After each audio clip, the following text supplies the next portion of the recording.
სიტყვაზე ან სადღაც ნებისმიერ ეკლესიაში ან ეპარქიაში. რატო არის დაშვებული, რომ არიან ეგეთ?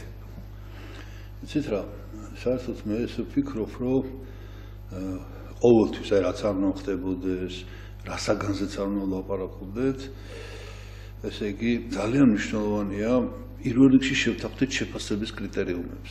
რა კრიტერიუმებით ვაფასებთ მოვლენას, თუნდაც ადამიანს, ხო? ხო და ახლა ჩვენ ის გამბები გავიხსენეთ, როდესაც პატრიარქი გახდა მაშინ საქართველოს კათოლიკოს პატრიარქი რა ვითარება იყო და აი მე ძალიან ბევრი რამე მაშინდელი მახსოვს და მაშინ ვისწავლე ბევრი რამე და აი მაგალითად აი რაც შეეხება ამ თქვენ შეკითხვას.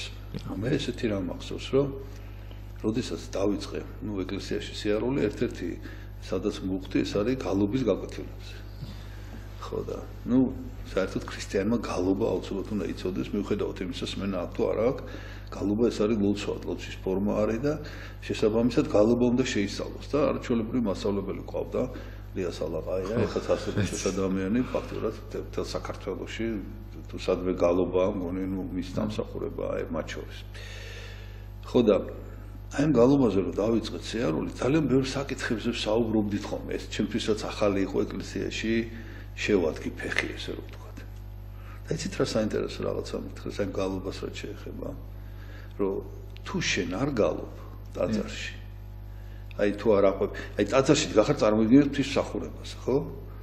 და გუნდი გალობს.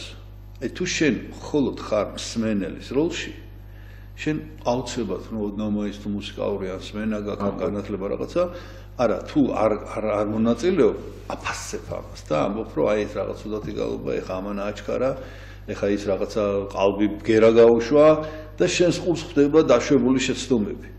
ან თუნდაც კარგი შეფასებაც რო გააკეთო, ეს არის გარედან გაკეთებული შეფასება. მაგრამ თუ შენ მაგალითად თუ ისე მოხდა რომ გუნდის წევრი ხარ, ან არა ხარ გუნდის წევრი, მაგრამ შენც აყვები ამ გალობას, რაც საერთოდ ადრე ეკლესიაში ესე გუნდი გალობდა, იმიტომ რომ ყველას ეგალობა, გუნდი გალობდა, შენ ჩუმად გალობდი შენც.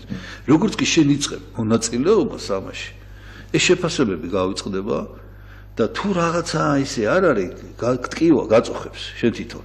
და იმას ფიქრობ როგორ გამოვასწორო. ესე იგი მე იმის თქმა მინდა რომ როცა შევსვლაპარაკობ თუნდაც სასულიერო პირებზე და ვამბობთ რომ ღირსეული სასულიერო პირია თუ უღირსი, ანუ ღირსეულად იქცევა თუ უღირსად იქცევა, ესე რომ ვთქვათ, ხო?